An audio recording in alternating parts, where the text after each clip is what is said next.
Hello, नमस्कार दोस्तों, स्वागत है आपका आपके अपने smart classes Jodhpur YouTube channel पर। दोस्तों, आज हम एक बहुत ही बेहतरीन शुरुआत करने वाले हैं।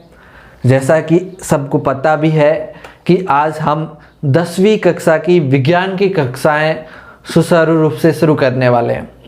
दोस्तों, विज्ञान बहुत ही अहम विषय है जो हर एक कंपटीशन एग्ज़ाम में इससे बहुत महत्वपूर्ण सवाल बनते हैं और जिन स्टूडेंट की विज्ञान कमज़ोर होती है वो इन क्वेश्चंस को बिल्कुल कर नहीं पाते, जिससे उनका ये एग्ज़ाम पास करना टफ हो जाता है। ठीक है ना। आप चाहे आर्ट्स से हो या 10th के बाद साइंस लो, कुछ भी विषय लो, लेकिन आपको कंपटीशन एग्जाम देने के लिए विज्ञान की तो ज़रूरत है ही। ठीक है, तो इसलिए हम चाहते हैं कि आपकी विज्ञान मजबूत हो जाए 10th क्लास से। और वैसे इस कक्षा को ये कक्षाएं पर डे इस YouTube चैनल पर मिलेगी, तो इन कक्षाओं को वो स्टूडेंट देख सकते हैं जो इस बार 10th क्लास में आए हैं, या फिर वो स्टूडेंट जो अभी जो एग्ज़ाम होने वाले हैं वो एग्ज़ाम देंगे, या फिर वो स्टूडेंट जो कंपटीशन एग्ज़ाम की तैयारी कर रहे हैं और जिनके सिलेबस में विज्ञान का थोड़ा बहुत सिलेबस है, तो वो स्टूडेंट देख सकते हैं। क्योंकि कंपटीशन एग्जाम में लगभग 10th लेवल की ही साइंस पूछी जाती है। अगर आप इन सारे वीडियोस को जो 10th क्लास के हम लोग लाएंगे उनको देखते हैं, तो आप आसानी से एग्जाम में पूछे जाने वाले सवाल सॉल्व कर लोगे। तो चलिए दोस्तों, अपन आज शुरुआत करते हैं एक बहुत ही बेहतरीन भविष्य को लेकर के बहुत बेहतरीन शुरुआत करते हैं। तो दोस्तों, आज हम विज्ञान की बात करेंगे, सिर्फ विज्ञान का सामान्य परिचय पढ़ेंगे और कल से हम 10वीं कक्षा का पहला चैप्टर पढ़ेंगे। ठीक है, तो आज तो हम सिर्फ विज्ञान के बारे में ही जानने वाले हैं कि विज्ञान क्या है और इनकी क्या शाखाएं हैं, इनके बारे में अपन डिस्कस करने वाले हैं। चलिए दोस्तों, अपन सबसे पहले जानते हैं कि विज्ञान है क्या। तो बात करते हैं विज्ञान की। तो दोस्तों, विज्ञान को आपको पता है साइंस कहते हैं। क्या कहते हैं? साइंस। ठीक है ना। तो अपन डिस्कस करेंगे कि ये साइंस और विज्ञान शब्द का मीनिंग क्या है, साइंस और विज्ञान शब्द का क्या मीनिंग है। तो देखिए दोस्तों, पहले अपन बात करते हैं विज्ञान की। तो दोस्तों, विज्ञान दो शब्दों से मिलकर बना है। पहला तो कौन? वी, और दूसरा कौन? ज्ञान, है ना। तो इसका मतलब क्या है? देखिए, जो वी है, वी का मतलब होता है विशिष्ट। क्या? विशिष्ट। और ज्ञान का मतलब क्या होता है? जानकारी। क्या होता है? जानकारी, है ना। जो मतलब हमारी ज्ञानेंद्रियां होती है, उनसे जो हमें जानकारियां मिलती है वो ज्ञान है ना। तो विशिष्ट ज्ञान, विज्ञान का क्या मतलब हो गया? विशिष्ट ज्ञान, है ना। अगर बात करें अपन इस साइंस की, तो साइंस शब्द का क्या मीनिंग है? देखिए, साइंस किससे बना है पहले ये समझते हैं। साइंस लैटिन भाषा का शब्द है। एक कौन सी भाषा दोस्तों? लैटिन भाषा का एक शब्द है साइंसिया। क्या? साइंसिया शब्द है। इस साइंसिया से बना है क्या? साइंस। अब बात करते हैं इस साइंसिया का क्या मीनिंग है। तो साइंसिया का मीनिंग होता है दोस्तों, इंग्लिश में कहते हैं इसको टू नो। क्या दोस्तों? To know. अब टू नो का क्या मतलब है ये समझते हैं। टू नो का मतलब होता है जानना। क्या? जानना।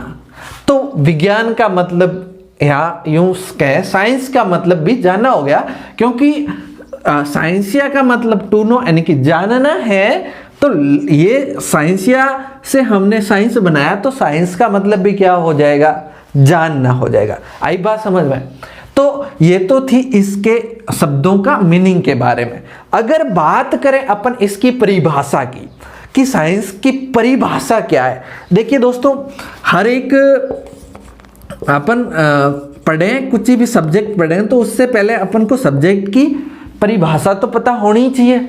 तो देखिए, साइंस की परिभाषा क्या है, समझिए कि साइंस की परिभाषा आपको एक चुटकियों में याद हो जाएगी अगर आप लोग मेरे साथ साथ समझ लेंगे, वरना याद करना थोड़ा टफ रहता है। लेकिन हम नहीं चाहते कि आप लोग रट रट के याद करें। आप लोग क्या करें, एक जो है मीनिंग है इनको समझें, कॉन्सेप्ट को समझने का प्रयास करें। ठीक है, अब बात करते हैं परिभाषा की। तो परिभाषा क्या, देखिए दोस्तों, हम जहाँ रहते हैं प्रकृति के अंदर, कहाँ रहते हैं, प्रकृति के अंदर रहते हैं, तो हमें बहुत सारा ज्ञान मिलता है।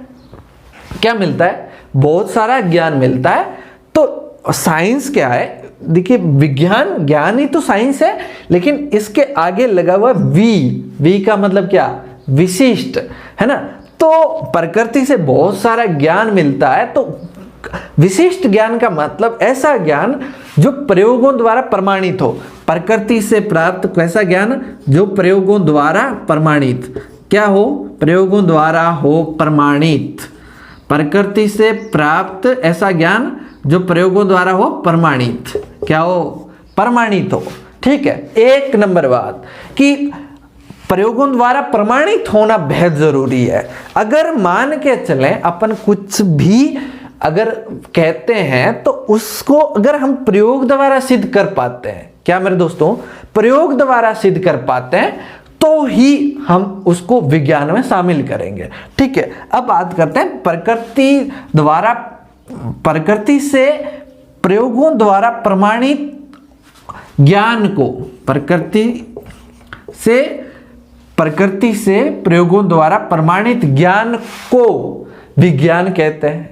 यहां पर यूं कहें कि प्रमाणित ज्ञान को सुव्यवस्थित तरीके से, कैसे दोस्तों, सुव्यवस्थित, अगर मान के चलो अपन सुव्यवस्थित तरीके से अध्ययन नहीं करते हैं तो वो भी कोई बात नहीं है। तो सुव्यवस्थित तरीके से अध्ययन करना, सुव्यवस्थित तरीके से अध्ययन करना ही क्या है, अध्ययन करना विज्ञान कहलाता है। क्या कहलाता है, अध्ययन करना विज्ञान कहलाता है। बात समझ आई कि प्रकृति से प्राप्त प्रयोगों द्वारा प्रमाणित ज्ञान का सुव्यवस्थित तरीके से अध्ययन करना ही क्या है, विज्ञान कहलाता है। ठीक है, ये तो बात होगी इसकी परिभाषा की। अगर अपन बात करें कि साइंस के जनक किसे कहते हैं, देखिए साइंस का जनक का मतलब होता है कि मतलब किसी न किसी, जो वैसे जनक अपन किसको कहते हैं, जो हमारे जो जनक होते हैं वो जो उनके माँ बाप होते हैं, या फिर यूं कहें जहां से इनकी उत्पत्ति होती है, वही क्या कहलाता है, जनक कहलाता है। तो विज्ञान मतलब अपन यूं कहें कि कोई भी, अगर हम साइंस में पढ़ेंगे ना, जनक का मतलब है कि या तो उन्होंने उस विषय पर बहुत बेहतरीन काम किया है, या फिर उनकी वजह से ये विषय आगे विकसित हुआ है। तो बात करें कि विज्ञान का जनक किसे कहते हैं, तो विज्ञान का जनक कहते हैं अरस्तु को। किससे कहते हैं, अरस्तु को विज्ञान का जनक कहते हैं, या फिर इनको कहते हैं विज्ञान का पिता, है ना, फादर ऑफ साइंस, अरस्तु। ठीक है, अगर बात करें इसके बारे में तो देखिए एक इंपॉर्टेंट बात आपको हमेशा याद रखनी चाहिए कि 28 फरवरी को, क्या मेरे दोस्तों, 28 फरवरी को विज्ञान दिवस मनाया जाता है। 28 फरवरी को क्या मनाते हैं, विज्ञान दिवस मनाते हैं। ठीक है, चलिए दोस्तों आगे बात करते हैं अपन की विज्ञान, ये विज्ञान बहुत बड़ा सब्जेक्ट है, विज्ञान बहुत बड़ा सब्जेक्ट है, तो इसको अलग अलग शाखाओं में डिवाइड किया हुआ है। अपन बात करते हैं विज्ञान की 3 शाखाओं की, क्योंकि वैसे शाखाएं तो बहुत सारी है, लेकिन हम इंपॉर्टेंट जो 3 शाखाएं उनकी बात करने वाले हैं। देखिए 3 शाखाएं कौन कौन सी है। पहली शाखा अपन पढ़ेंगे भौतिक विज्ञान। कौन सी, भौतिक विज्ञान। ठीक है, इसको अपन क्या कहते हैं, इंग्लिश में फिजिक्स कहते हैं। क्या कहते हैं, फिजिक्स, है ना। दूसरी शाखा है रसायन विज्ञान। क्या मेरे दोस्तों, रसायन विज्ञान, इसको अपन क्या कहते हैं, अंग्रेजी में केमिस्ट्री। क्या कहते हैं, केमिस्ट्री।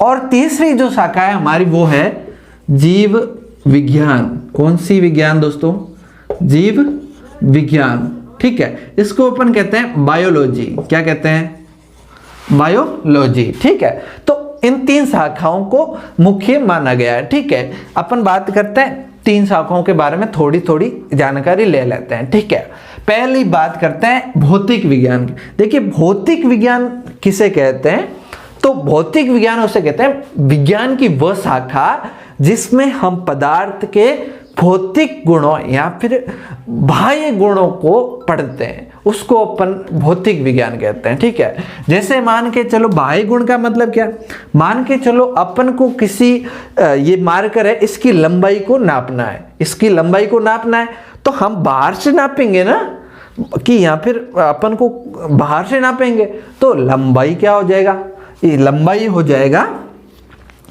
लंबाई क्या है भौतिक गुण या फिर यूं कहें बाह्य गुण है। दूसरा जैसे मान के चलो इसको अपन तोलना है तो हम तोल भी लेंगे, तो तोल लेंगे तो ये भार या वजन करना ये भी क्या है भौतिक गुण है। तो इसका मतलब ये है कि पदार्थ के जो बाह्य गुण है उनका ही अध्ययन करना है भौतिक विज्ञान। ठीक है, और रसायन विज्ञान मतलब पदार्थ के जो आंतरिक गुण होते हैं, जैसे मान के चले पानी है, क्या है, अगर पानी है तो पानी मान के चलो आपको पूछे कि पानी कितने लीटर है तो हम बाहर से नाप के बता देंगे कि 1 लीटर है कि 2 लीटर है या 3 लीटर है, तो बाहर से नाप के बता देंगे। तो ये जो नाप है वो तो भौतिक विज्ञान का है। लेकिन अगर आपसे पूछे कि पानी के अंदर कौन कौन से तत्व है, जैसे मान के चलो अब पानी का सूत्र H2 होता है, तो H2 है, O1 है, तो ये अगर अंदर की चीजें पढ़नी है अपन को तो अपन किस में पढ़ेंगे, रसायन विज्ञान में। आई बात समझ है कि विज्ञान की वो शाखा जिसमें पदार्थ के आंतरिक गुणों का अध्ययन किया जाता है क्या कहलाती है, रसायन विज्ञान। बात करें जीव विज्ञान की तो सीधा सा नाम से ही अपन को पता चल रहा है कि जिसमें जीवों का अध्ययन किया जाता है। अब जीव का मतलब वही जो सजीव होते हैं, है ना, यूं कहें कि विज्ञान की वो शाखा जिसमें सजीवों का अध्ययन किया जाता है, यहाँ पर यूं कह सकते हैं जिसमें पेड़ पौधे या जीव जंतुओं का अध्ययन किया जाता है, वो क्या होगी, जीव विज्ञान। ठीक है, इस जीव विज्ञान को भी 2 भागों में डिवाइड किया, कितने, 2 भागों में डिवाइड किया। कौन कौन सी, पहला तो कौन सी विज्ञान, प्राणी विज्ञान। प्राणी विज्ञान क्या, इसको कहते हैं जूलॉजी, कौन सी, जूलॉजी। और दूसरा वनस्पति विज्ञान, कौन सी, वनस्पति विज्ञान। इसको अपन क्या कहते हैं, बॉटनी, क्या कहते हैं, बॉटनी। बात समझ आई। अब देखिए प्राणी विज्ञान का क्या मतलब है, प्राणी विज्ञान विज्ञान की यहाँ पर यूं कहें जीव विज्ञान की वह शाखा जिसमें प्राणियों का अध्ययन किया जाता है। प्राणी का मतलब क्या, जिसमें जीव जंतुओं का अध्ययन किया जाता है, प्राणी विज्ञान कहलाती है। और वनस्पति का क्या मतलब है, पेड़ पौधे, यहाँ पर यूं कहें वनस्पति का अध्ययन किया जाता है। तो विज्ञान, जीव विज्ञान की वह शाखा जिसमें हम किसका अध्ययन करते हैं, पेड़ पौधों का अध्ययन करते हैं, वो क्या कहलाएगी, हमारी वनस्पति विज्ञान। ठीक है, इस तरह से दोस्तों ये विज्ञान की 3 इंपॉर्टेंट शाखाएं थी और अपन ने विज्ञान की परिभाषा के बारे में जाना। तो दोस्तों उम्मीद करता हूं कि ये बेसिक जानकारी आपके लिए बहुत हेल्पफुल होगी और कल से अपन विज्ञान 10वीं कक्षा की विज्ञान का पहला चैप्टर स्टार्ट कर लेंगे और फिर कंटिन्यू हम ये चलाते जाएंगे। थैंक यू दोस्तों, वीडियो अच्छा लगा हो तो लाइक कर देना और अपने दोस्तों के साथ शेयर कर देना और चैनल को सब्सक्राइब जरूर कर देना। ठीक है, थैंक यू।